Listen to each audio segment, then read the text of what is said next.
Hello दोस्तों, आप सभी का स्वागत है फिर से एक नई वीडियो में। तो आज हम लोग इस वीडियो में देखने वाले हैं जो आप लोग का एग्ज़ाम होगा 10 फरवरी 2026 को। इसके लिए भूगोल का हम लोग पीवाईक्यू क्वेश्चन आंसर देखने वाले हैं। तो चलो हम लोग वीडियो को स्टार्ट करते हैं। और मेरा यह मकसद है कि आप लोग पीवाईक्यू और 5 साल का मॉडल आंसर क्वेश्चन से कर लेंगे तो आप लोगों का अच्छा से अच्छा स्कोर आ जाएगा।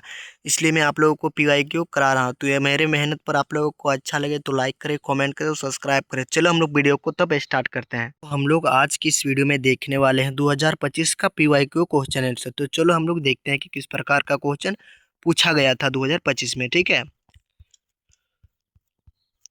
तो देख लेते हैं किस प्रकार का क्वेश्चन पूछा गया था। तो फर्स्ट क्वेश्चन में पूछा गया था कि रुको और जाओ निश्चयवाद का संबंधित है। तो वो किससे संबंधित है? तो नव निश्चयवाद से या संभववाद से, या ऑप्शन नंबर सी में दिया गया है मानवतावाद से, या ऑप्शन नंबर डी में दिया है इनमें से कोई नहीं। तो इसका राइट आंसर आप सभी का हो जाएगा वह नव निश्चयवाद से। क्वेश्चन नंबर 2 को और देखते हैं। तो क्वेश्चन नंबर 2 में पूछा गया है कि निम्नलिखित में से कौन से आर्थिक कारक संख्या जनसंख्या के वितरण को प्रभावित करने वाला कारक है? तो क्या होगा? तो इसका राइट आंसर क्या हो जाएगा? तो इसका राइट आंसर खनिज पदार्थों का उपलब्धता भी हो जाएगा, नगरीकरण हो जाएगा, औद्योगिकरण भी हो जाएगा, इनमें सभी। तो 2 का राइट आंसर आप सभी का हो जाएगा option number D. Question number हम लोग 3 की ओर देखते हैं। तो 3 में पूछा गया है कि कोलखोज संबंधित है, जो कोलखोज है वो किस चीज़ से संबंधित है, ये पूछा गया है। तो 3 का क्या हो जाएगा? तो 3 का ऑप्शन नंबर क्या हो जाएगा? सामूहिक कृषि से हो जाएगा, या ट्रक कृषि से, या उद्यान कृषि से। ऑप्शन नंबर डी में दिया गया है इनमें से कोई नहीं। तो 3 का राइट आंसर आप सभी का ऑप्शन नंबर ए हो जाएगा, सामूहिक कृषि से। अब क्वेश्चन नंबर हम लोग 4 की ओर देखते हैं। तो क्वेश्चन नंबर 4 में पूछा गया है कि निम्नलिखित में से कौन सा कुटीर उद्योग नहीं है? इनमें से कौन कुटीर उद्योग नहीं? टोकरी बनाना ये कुटीर उद्योग के अंतर्गत आता है, मिट्टी से बर्तन बनाना ये भी कुटीर उद्योग के अंतर्गत आता है, और रस्सी बनाना ये भी। लेकिन कागज उद्योग है वो कुटीर उद्योग के अंतर्गत नहीं आता है। ठीक है, क्वेश्चन नंबर 5 की ओर देखते हैं। तो 5 में पूछा गया है कि पर्टयन है। तो पर्टयन क्या है? तो ऑप्शन नंबर ए में दिया गया है कि पंचम क्रियाकलाप है, या तृतीय क्रियाकलाप, या द्वितीय क्रियाकलाप है, इनमें से कोई नहीं। तो इसका राइट आंसर हो जाएगा तृतीय क्रियाकलाप। क्वेश्चन नंबर हम लोग देखते हैं 6 में। तो 6 में पूछा गया है कि ऑस्ट्रेलियाई ऑस्ट्रेलिया क्या देगा? तो ऑस्ट्रेलिया पार महाद्वीपीय रेल मार्ग जोड़ता है। तो किसको जोड़ता है? सिडनी पर को जोड़ता है। क्वेश्चन नंबर हम लोग देखते हैं 7th नंबर। तो क्वेश्चन नंबर 7 में पूछा गया है, क्या पूछा गया है कि दो देशों के मध्य व्यापार कहलाते हैं। तो क्या कहलाता है? दो देशों के मध्य व्यापार को हम लोग क्या कहते हैं? तो इसका राइट आंसर हो जाएगा अंतर्राष्ट्रीय व्यापार। क्या हो जाएगा? अंतर्राष्ट्रीय व्यापार।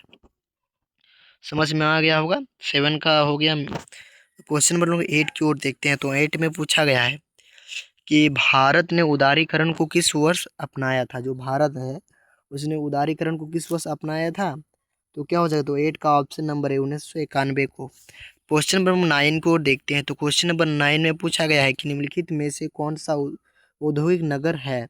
वाराणसी है, हरिद्वार है, जमशेदपुर है, या अयोध्या है। तो इसका राइट आंसर हो जाएगा जमशेदपुर।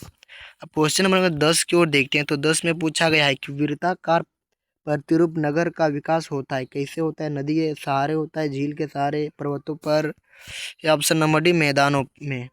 तो इसका राइट आंसर हो जाएगा आप सभी का ऑप्शन नंबर 11 का राइट आंसर हो जाएगा क्वेश्चन नंबर, तो वो झील के सहारे। क्वेश्चन नंबर 12 की ओर देखते हैं। क्या 11 का है ना? तो हाल के वर्षों में भारत में सर्वाधिक संख्या किस देश के प्रवासियों की रही है? तो इसका राइट आंसर क्या हो जाएगा?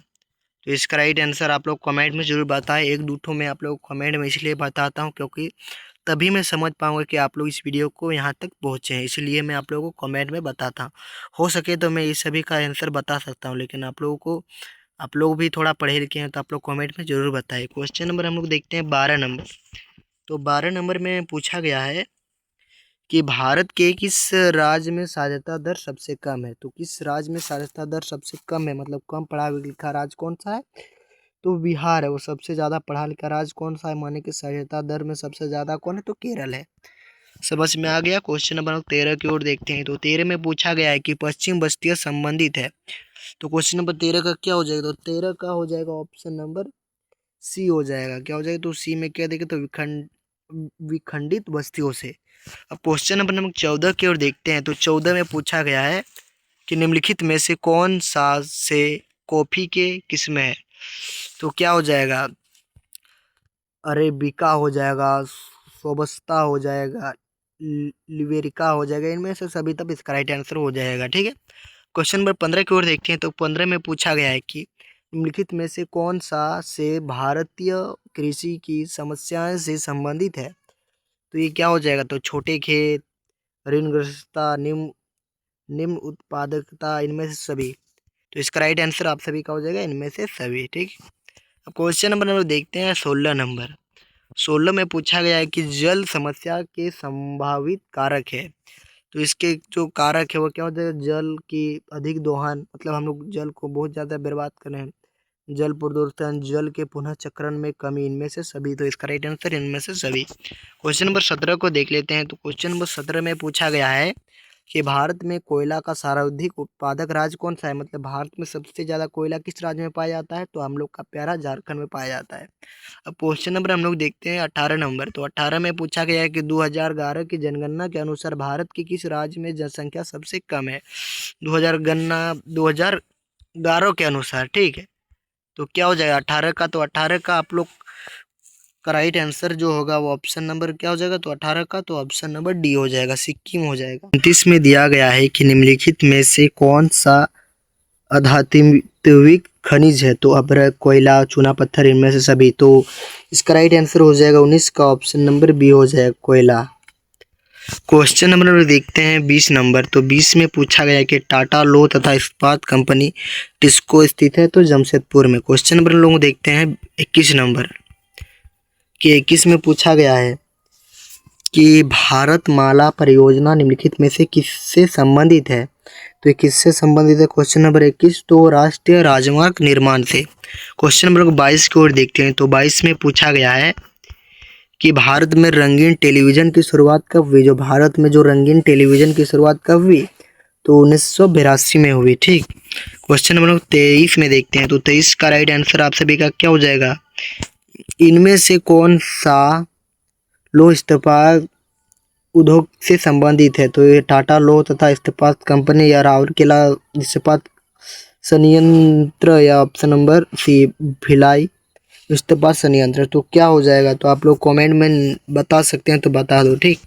क्वेश्चन नंबर 24 की एयर इंडिया संबंधित है। तो एयर इंडिया किससे संबंधित है? क्वेश्चन नंबर 24 तो वायु मार्ग से संबंधित है। किससे? तो वायु मार्ग से। क्वेश्चन नंबर 25 की ओर देखते हैं। 25 यानी कि लास्ट क्वेश्चन। तो लास्ट क्वेश्चन में पूछा गया कि निम्नलिखित में से कौन भारत में मलिन बस्तियों की प्रमुख समस्या है? तो इसका राइट आंसर क्या हो जाएगा? तो इनमें से सभी हो जाएगा।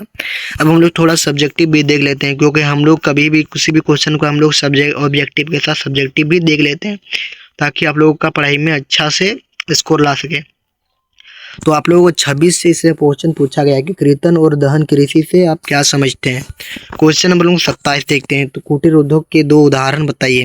क्वेश्चन नंबर 28 में देखते हैं कि पर्यटन क्या है। क्वेश्चन नंबर 29 में दिया गया है कि निर्यात से आप क्या अभिप्राय है। ठीक है। और आप लोगों को इसका सब्जेक्टिव वीडियो चाहिए तो आप लोग इस वीडियो को कम से कम 50 लाइक करके आप लोग कमेंट में बता दो कि हमको चाहिए सब्जेक्टिव वीडियो। तो मैं कोशिश करूँगा कि आप लोगों के लिए मैं सब्जेक्टिव वीडियो बनाऊँगा। तो क्वेश्चन नंबर 31 की ओर देखते हैं। तो 31 में पूछा गया है कि वायु प्रदूषण का कोई एक स्रोत लिखिए। क्वेश्चन नंबर 32 में कि एग्रेशन छावनी नगर से क्या अभिप्राय है। क्वेश्चन नंबर 33 की रबी की फसलें क्या है तथा ये किस ऋतु में उगाई जाती है, ये से बताना है। क्वेश्चन नंबर 24 की जीवन प्रत्याशा क्या है? जीवन प्रत्याशा क्या है? तो आप लोगों को अब 3 मार्क्स वाला क्वेश्चन आंसर देख लीजिए।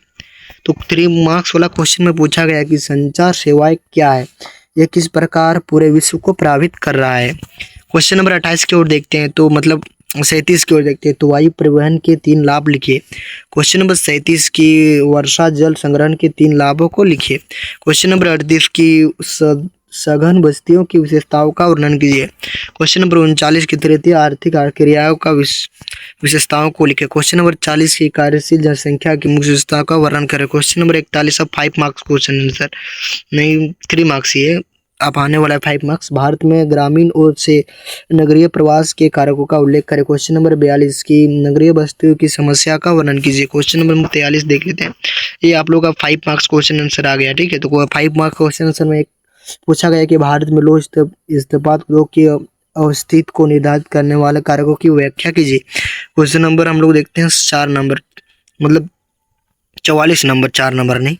भारत में सड़क परिवहन को परिवहन के अन्य साधनों की तुलना में अधिक उपयोगी क्यों माना जाता है। क्वेश्चन नंबर 45 में दिया गया है कि कार्यों के आधार पर नगरों का वर्गीकरण कीजिए। क्वेश्चन नंबर 46 कि भारत में चावल के उत्पादन के लिए अनुकूल भौगोलिक को लिखिए। तो क्या ये क्वेश्चन नंबर 47 देखते हैं कि वायु प्रदूषण क्या है। भारत में वायु प्रदूषण एवं गंभीर समस्याओं कैसे बनता जा रहा है, स्पष्ट कीजिए। क्वेश्चन नंबर 48 देखते हैं कि प्रदत्त संचार के मानचित्र में निम्नलिखित को दर्शाइए। क्वेश्चन नंबर 48 ये खत्म हो गया, ठीक है। तो आप लोगों को सब्जेक्टिव वीडियो चाहिए तो इस वीडियो को ज़्यादा से ज़्यादा शेयर करें, और आप लोगों को ये वीडियो अच्छा लगा तो इस वीडियो को अपने कम से कम जितना भी दोस्त है वो सबको भेज दो, ठीक है।